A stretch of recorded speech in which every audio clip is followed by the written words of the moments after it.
Welcome back to my channel, Sunshine Shoulders. I'm Calvin. Thank y'all so much for stopping by again today.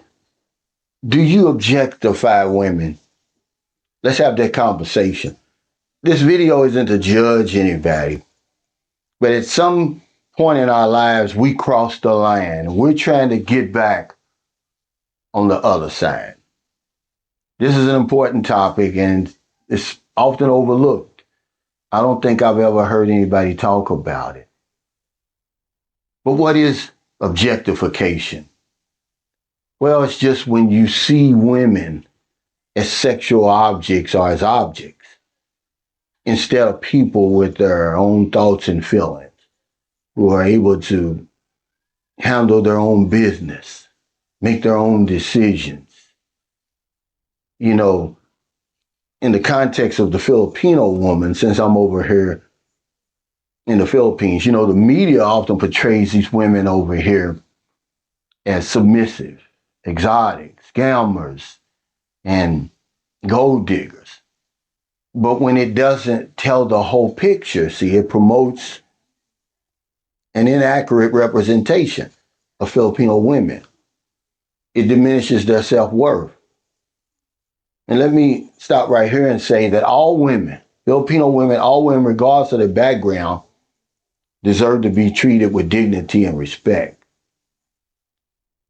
But yeah, they're leaders, they're scientists, they're artists. And when we promote that side, it gives a more accurate representation. So I want you to take this test just to see, are you objectifying women? Because we're going to talk a little bit about it. How did we start objectifying women? Because you don't objectify your mother and your daughters and your sisters. We put them on one side and then we put all the other women on the other side. I'm just starting the conversation, guys. That's all. I'm trying to get better. I'm not preaching from some spiritual hilltop. If you go back and look at my 3,000 videos, I've certainly done it, even when I didn't mean to. And a lot of times, that's what we do. We objectify women, and we don't even mean to do it. It's just in our subconscious mind. It's learned behavior, guys. Okay? You've seen the advertisements when they basically just look at a woman for her physical appearance. We sexualize them, So the first thing that I see over here, if you've ever said, my Filipina, then you're objectifying women. You're looking at these women as an object. That's one thing I stopped saying a long time ago. It's really cringy. Instead of seeing these women as a complex individuals that they are, we've reduced them to objects. If you ever choose a woman based on her outward appearance, her looks and her body, then you objectifying women. We talk about the halo effect all the time. We don't even try to get to know them. And we learn all this stuff from the movies, TV, from the fellas. When I was in the military, pornography, let's be honest, I started looking at pornography. I think the first book I saw, I was about in the third grade. I went over to my best friend's house. His uncle had some books. And they thought it was cute. It's the first time I'd ever seen anything like that. And it stuck in my mind. I don't believe I looked at women the same after that. But it's learned behavior. And at some point in our lives, we cross the line. We're just trying to get back. So if you've ever said, my Filipina, if you look at women and you choose your women simply on their outward appearance, what they look like, her body, her face, you're sexualizing women. When you meet them and, you say things to them, hey, baby, and all of that. Remember, I'm not preaching, man. I'm just trying to get back on this other side, man. I really am. We don't talk about this enough. Respect is crucial because we want that same respect.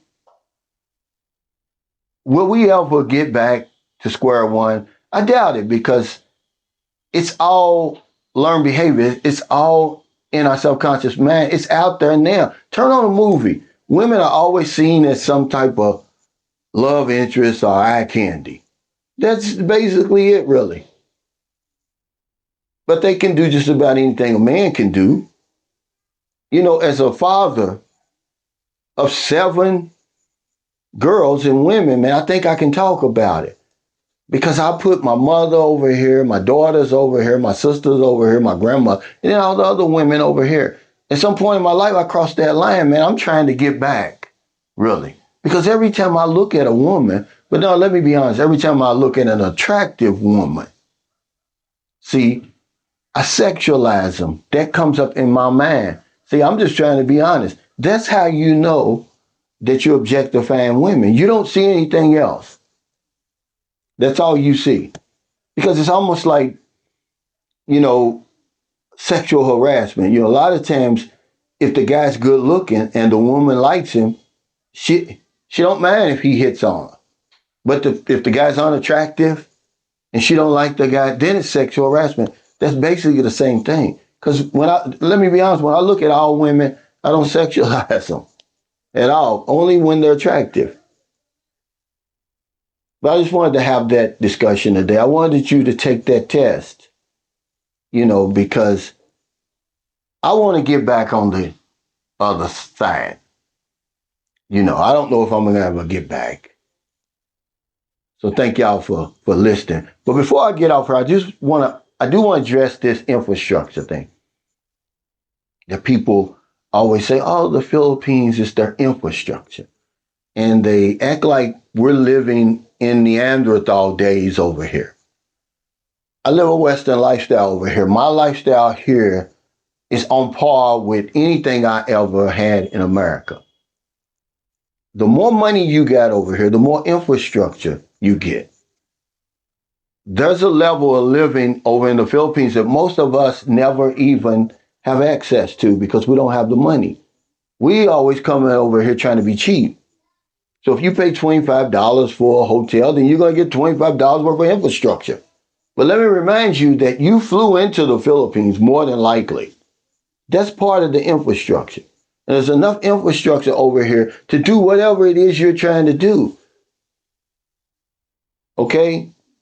I'm not trying to build an atomic bomb. I say that all the time. I never heard the infrastructure argument about the Philippines until I had my YouTube channel.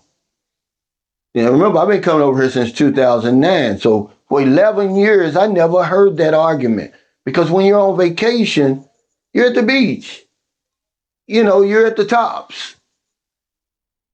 You're not worrying about the infrastructure. Now, if you're going to retire, if you're a digital nomad, you bouncing around, yeah, you want internet, good internet and stuff like that, which I have here.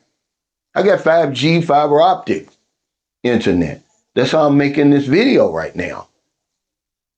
But it's mostly Americans that you get that from.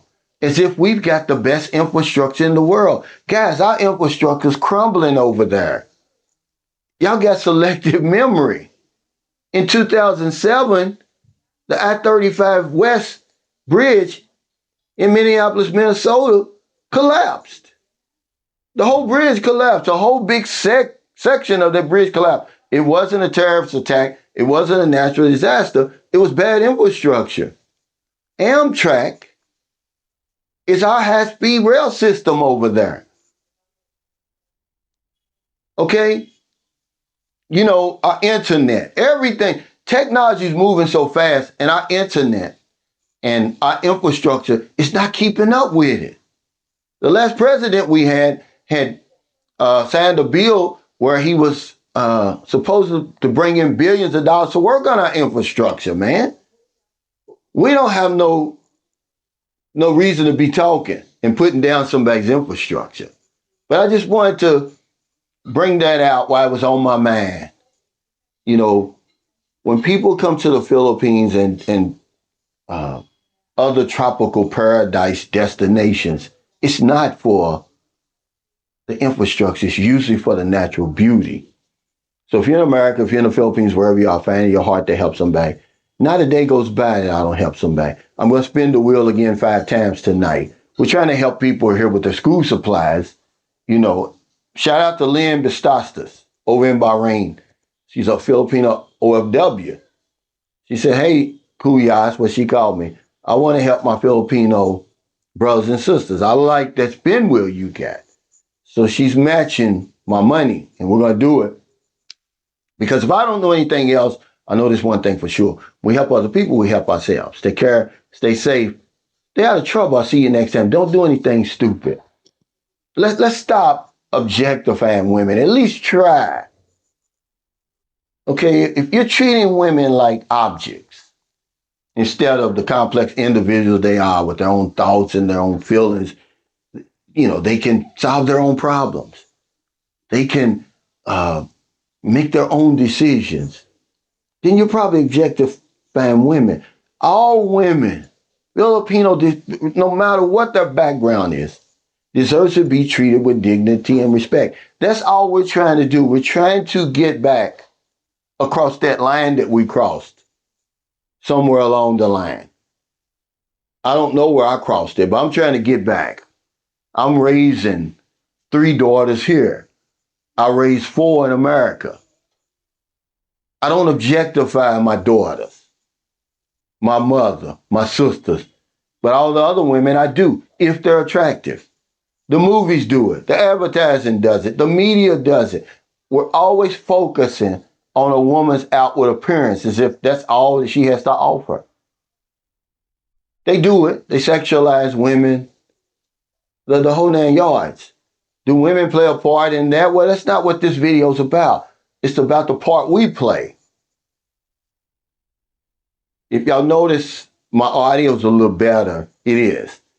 I invested in a microphone. This is my second time using it. I bought it when I was in America, and this is just the second time using it. I just took it out of the box the other day, yesterday, as a matter of fact. I'm just trying to, you know, do a little bit better. That's all, you know. My stuff is so raw, guys. You know, I think that's part of my appeal. But shout out to Beach of Life. You know, he kind of inspires me because he's got all that fancy stuff.